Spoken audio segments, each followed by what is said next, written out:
کی زوجیت میں نہ دینا، کیونکہ مشرک مرد سے خواہ وہ تم کو کیسا ہی بھلا لگے، مومن غلام بہتر ہے۔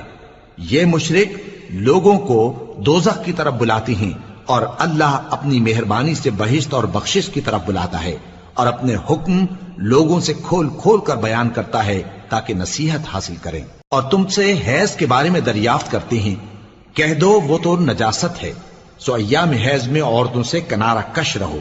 اور جب تک وہ پاک نہ ہو جائیں ان سے مقاربت نہ کرو۔ ہاں جب وہ پاک ہو جائیں تو جس طریق سے اللہ نے تمہیں ارشاد فرمایا ہے ان کے پاس جاؤ، کچھ شک نہیں کہ اللہ توبہ کرنے والوں اور پاک صاف رہنے والوں کو دوست رکھتا ہے۔ تمہاری عورتیں تمہاری کھیتی ہیں، تو اپنی کھیتی میں جس طرح چاہو جاؤ، اور اپنے لیے نیک عمل آگے بھیجو، اور اللہ سے ڈرتے رہو، اور جان رکھو کہ ایک دن تمہیں اس کے روبرو حاضر ہونا ہے۔ اور اے پیغمبر،